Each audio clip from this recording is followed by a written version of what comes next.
tenemos muchos movimientos sociales, ¿de acuerdo? Y es de suma importancia hablar de Adam Smith. ¿Quién es Adam Smith? Bueno, pues él es un economista y filósofo escocés que en 1776 publica el ensayo sobre la naturaleza y las causas de la riqueza de las naciones, ¿de acuerdo? Todo esto derivado ¿de qué? De los movimientos. Hablaremos que hasta antes de la Revolución Francesa, 1789, pagábamos tributos. Que aquí es en donde vamos a empezar a hablar un poquito sobre este tema. Tributos. En sí mismo, ya el concepto de tributo ya es arbitrario. No cumple leyes, no está formalizado. Simplemente es tributo. Simplemente es, por el único hecho de ser ciudadano, me debes esta cantidad de dinero en función de esto, que no está para nada regulado, ¿de acuerdo? Después de esto, debemos de pagar contribuciones. Entonces, ¿cuál es rompamos este primer como paradigma de la hacienda? ¿Realmente estamos como mexicanos pagando tributos o contribuciones? ¿Estamos tributando o estamos contribuyendo? Porque si es lo primero, pues ya estamos muy lejos de que sea constitucional, de que sea legal. Si es lo segundo, entonces abordaremos el por qué este concepto. Entendiendo que la Secretaría de Hacienda, el SAT, Servicio de Administración Tributaria, muchos autores comentan que debería de ser Secretaría, Servicio de Administración Contributiva. Pero bueno, entonces entendamos esta parte. Hasta antes de la Revolución Francesa, tributos; después de la Revolución Francesa, estamos pagando contribuciones. Muy bien, este personaje, Adam Smith, en este libro de La riqueza de las naciones, ¿de acuerdo?, habla de manera muy, muy puntual, y vamos a ponerles aquí el material para que lo puedan ir viendo. Habla precisamente de cuáles son los principios doctrinarios de las contribuciones. Fíjense desde dónde, o sea, 1776, ¿de acuerdo? Ahora, estos principios doctrinarios de las contribuciones los divide, ¿de acuerdo?, en justicia, certidumbre, comodidad y economía. Es decir, si nosotros queremos ser un país moderno, si nosotros queremos ser un país que entre a la parte importante de hacer negocios de manera global, debemos de ser un país de los cuales tenga lo último en todas las materias: tecnología, jurídico, salud, etc. ¿Bien? Entonces se establecía que para que todos los países, o para que podamos ser un país moderno, pues debemos de tener regulada esta parte de principios doctrinarios de las contribuciones. No es el contexto general, sin embargo me voy a basar específicamente en esto, en la que establecían algunos puntos, ¿de acuerdo? Primero debemos de tener una constitución, que ya entraremos a este tema de la constitución, en donde sabemos que debemos de tener territorio, gobierno, población, ¿de acuerdo? Y en la parte de gobierno, pues debemos de entablar, debemos de ahí añadir cómo realmente vamos a recaudar impuestos, cómo vamos a recaudar. ¿Por qué? Porque es importante separar el pensamiento liberal que el pensamiento conservador. El pensamiento liberal trataba de hablar de una república y el conservador de monarquía. La monarquía de pagar un tributo y la parte liberal o la parte república de que se contribuyera. Todo país y todo estado sabe que, como toda empresa, para poder hacer gastos requiere de tener ingresos. Y específicamente para México, hoy en día la parte más importante de recaudación, entre otras como las remesas, ingresos petroleros, etcétera, etcétera, pues está la parte de recaudación fiscal. Nosotros tenemos una encomienda ante la OCDE para tener un mínimo de recaudación en comparación con todos los miembros y por eso seguimos sus reglas, ¿de acuerdo?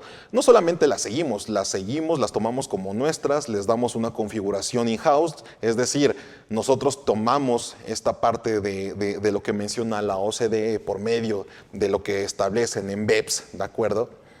Y decimos, ok, estas reglas, estas BEPS, nosotros las vamos a darle la forma que necesitamos para aquí nuestro país, entonces consideramos la parte internacional y después nosotros aquí le damos nuestro efecto mexicano, a la mexicana.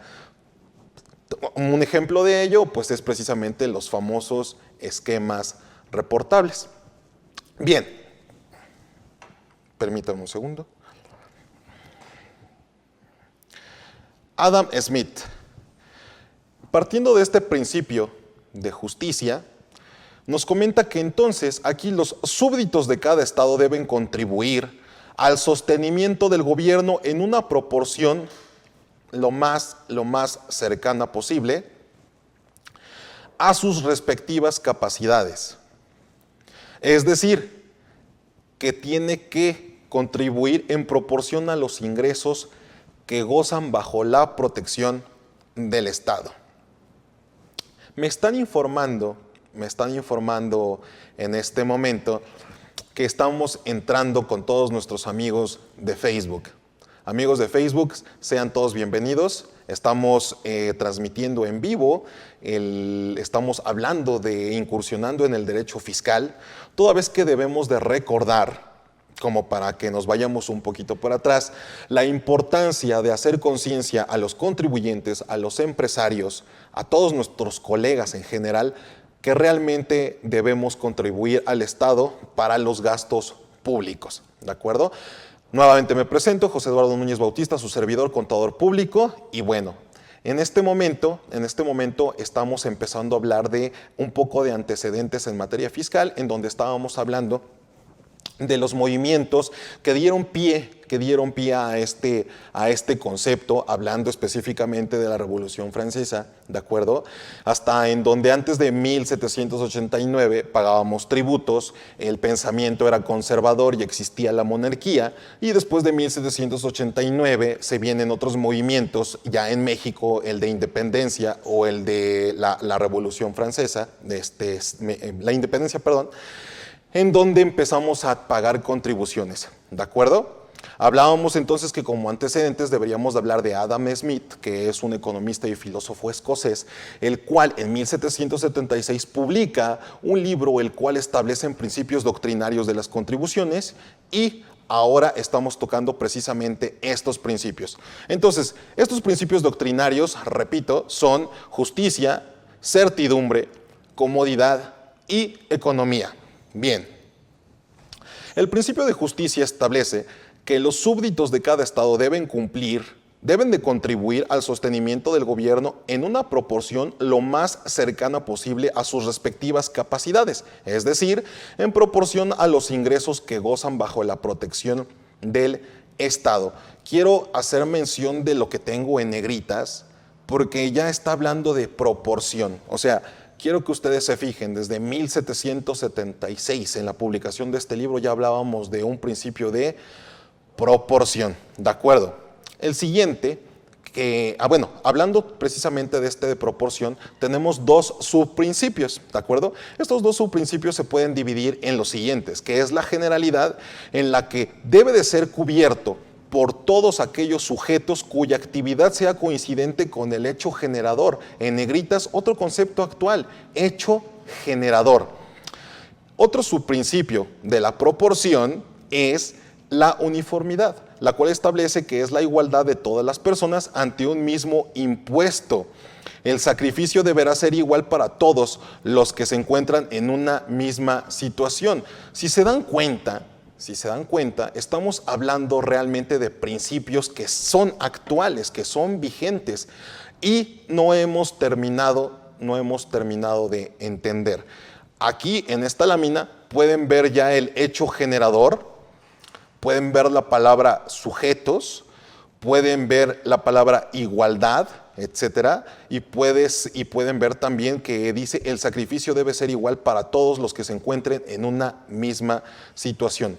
Después hablaremos de los principios constitucionales, pero vean desde dónde viene. O sea, no es algo nuevo. Esto realmente ya debería de ser algo que deberíamos de tener hasta tatuado, ¿no? Ahí en las materias de primaria, secundaria, de bachillerato, todo esto debería de estar ya en automático aprendido. El principio de certidumbre.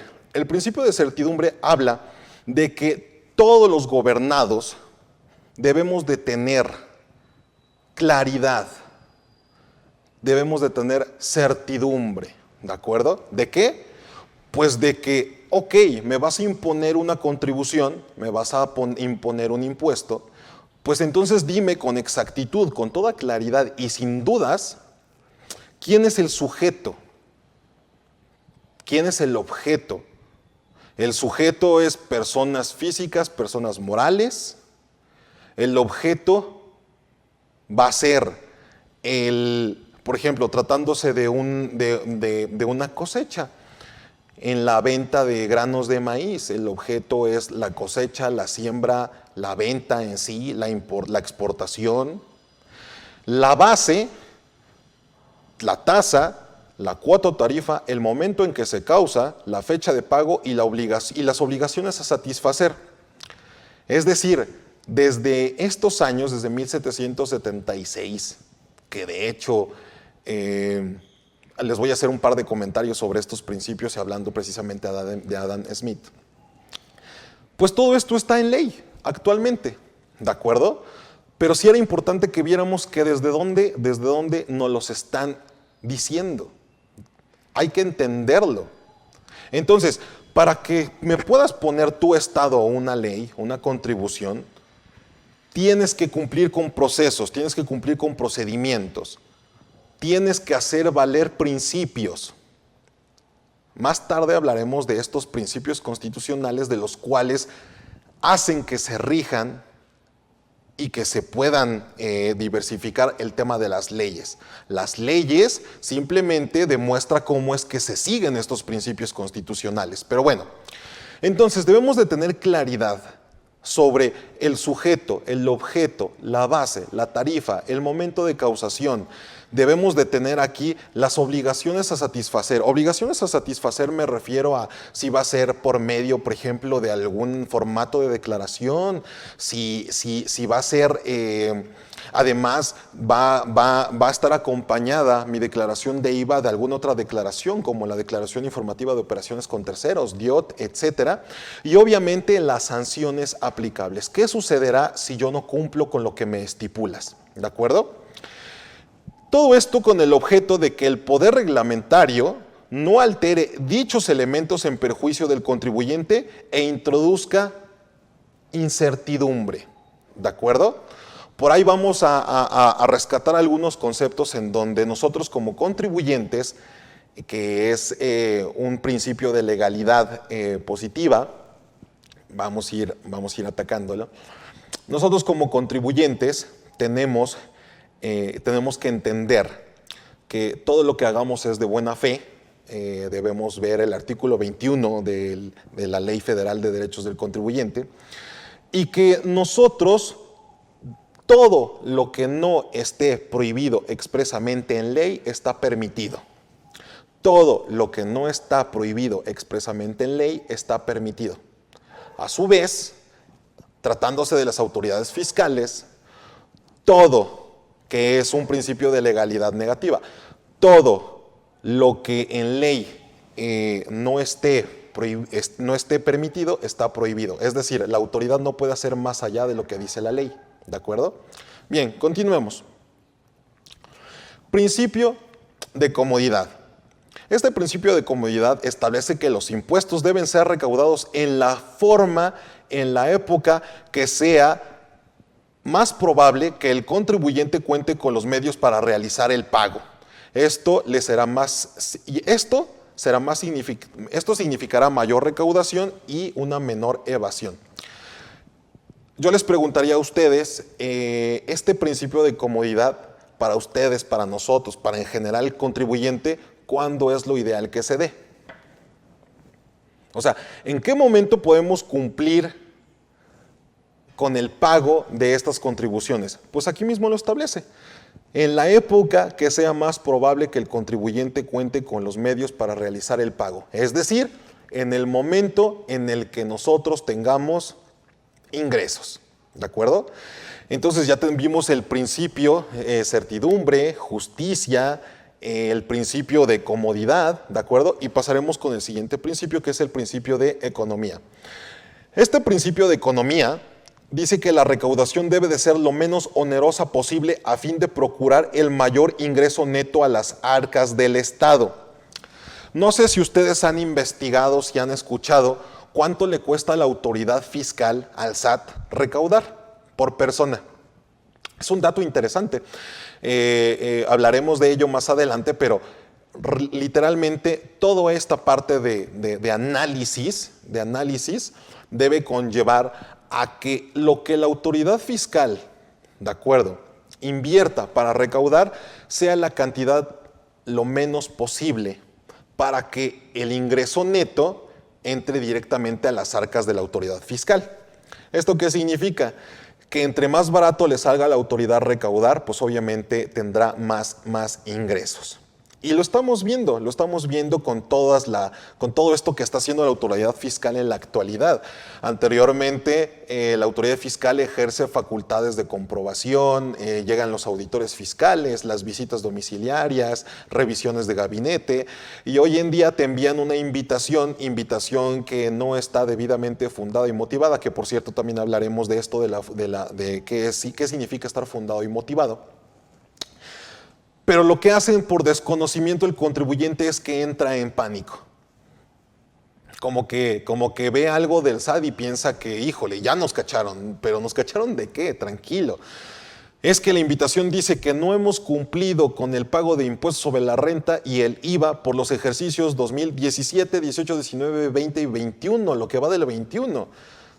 No, bueno, pues con esa motivación está excelente, ¿de acuerdo? Entonces, esto que hace la autoridad, que son de alguna manera actos también de molestia, en algunos casos veremos que es un acto de molestia, veremos que es cuando hay una acción de prohibición, ¿de acuerdo?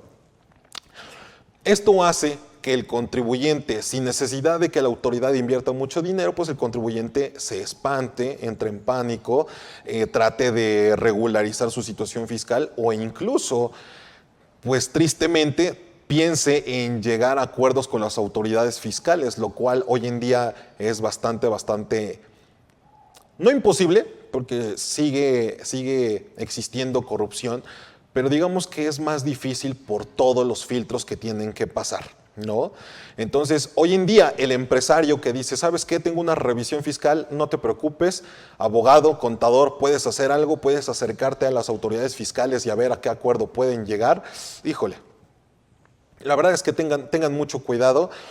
No se trata de hacerlo más fácil, se trata de hacerlo correcto, se trata de que nosotros como contribuyentes, de que nosotros como el sujeto con la obligación del pago de impuestos, pues realmente entendamos que para que un negocio sea negocio, nos debe de dar para todas las inversiones, para el pago de impuestos, para la nómina y como dirían así que las personas mayores, ¿no? Este dicho lo recuerdo ya de hace mucho tiempo que decían, tu negocio tiene que dar hasta para que te roben.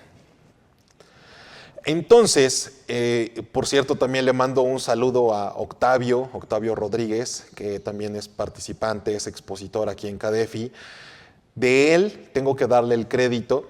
Él ha utilizado una expresión que en todos los cursos, charlas, en todo lo que nos hemos topado, él siempre ha defendido también que realmente si tú eres un empresario y tienes un negocio, si tú no consideras el valor real de lo que ingresa versus todo lo que gastas, todo lo que inviertes, considerando impuestos, obligaciones, provisiones, si no te da utilidad no es negocio y deberíamos de estar explorando otras situaciones.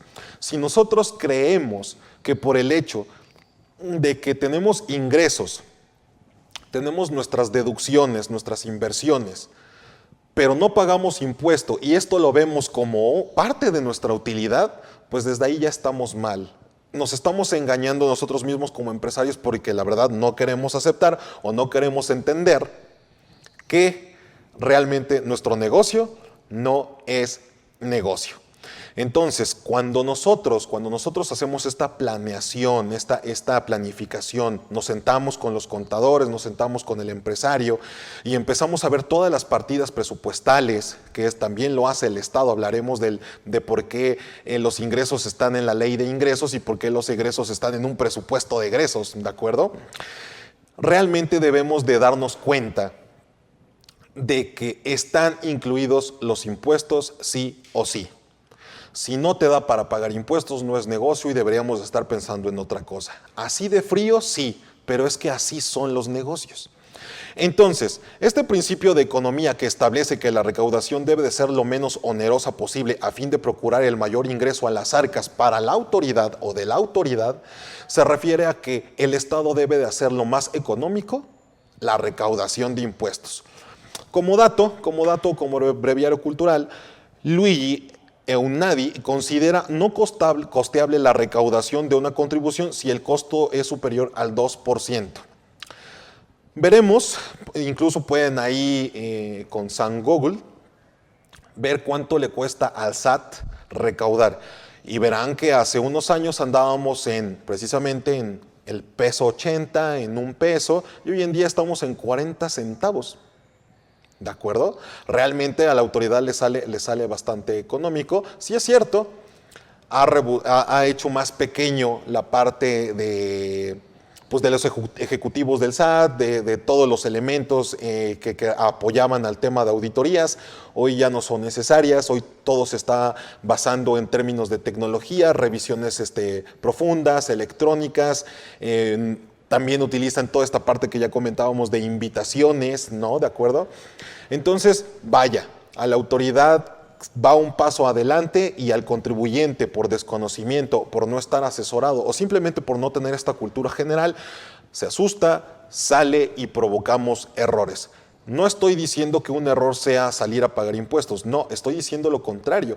Un error es que el empresario, una vez que tiene el problema, lejos de pensar en regularizarse, piensa en no hacerlo, piensa en salirse por la tangente, en darle la vuelta al problema.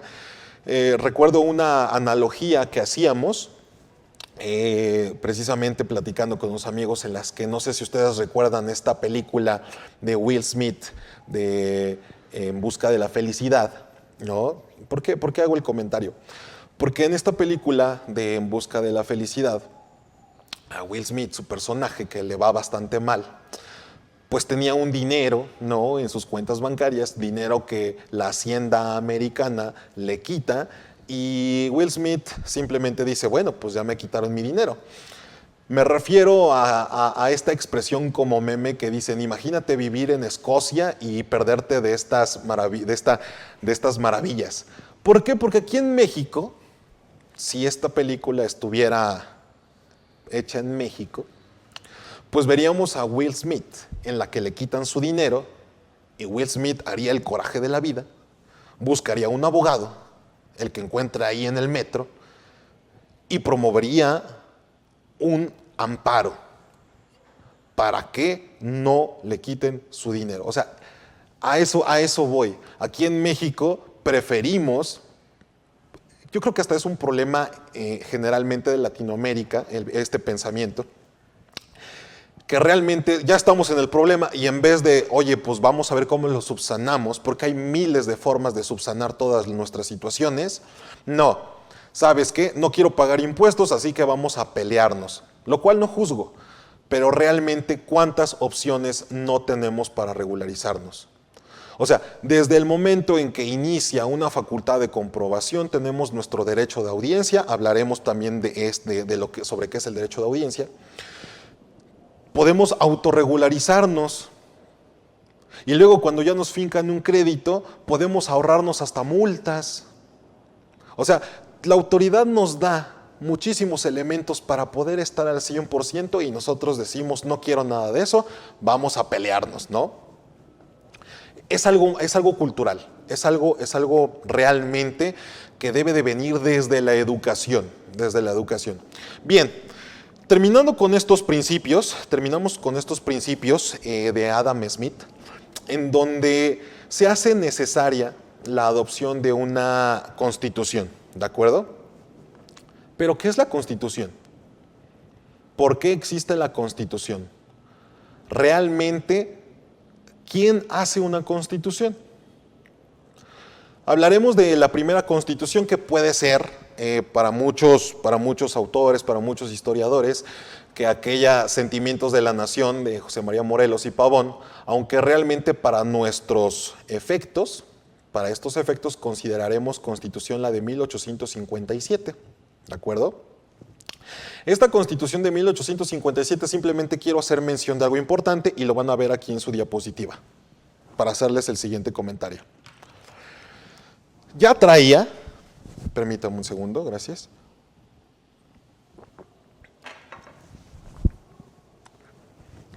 Esta constitución de 1857 ya traía un artículo 31. O sea, desde 1857 ya traíamos esta obligación y dice, artículo 31, es obligación de todo mexicano, fracción 2, contribuir para los gastos públicos, así de la Federación como del Estado y municipio, en que resida de la manera proporcional y equitativa que dispongan las leyes.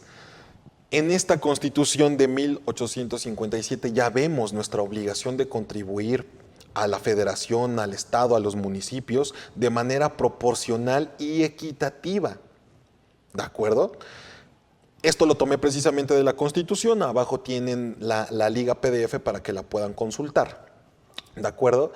Y bueno, hablando de esta Constitución, obviamente tenemos antecedentes, estos antecedentes precisamente es todo lo que se vino tratándose del movimiento de independencia, así, del tema de la Revolución Francesa. Todos estos movimientos sociales son los que obligan a que tengamos una carta magna, a que tengamos nuestra Constitución, porque la Constitución es el instrumento que prevé cómo se debe de organizar todos los elementos que tiene un Estado, que tiene un país, y no deben de olvidarse que hablamos de territorio, población y gobierno, ¿de acuerdo? Ahora, vamos a la Constitución de los Estados Unidos Mexicanos de 1917, que es la que ha tenido sus actualizaciones, pero es punto de partida para nosotros. ¿Qué es una constitución? Bueno, la constitución viene del latín constitunis, que es el ordenamiento fundamental y supremo de un Estado que establece tanto la formación y sistema de organización interna de sus diferentes poderes, organiza las instituciones políticas y otorga y reconoce derechos sociales a los hombres y a los ciudadanos.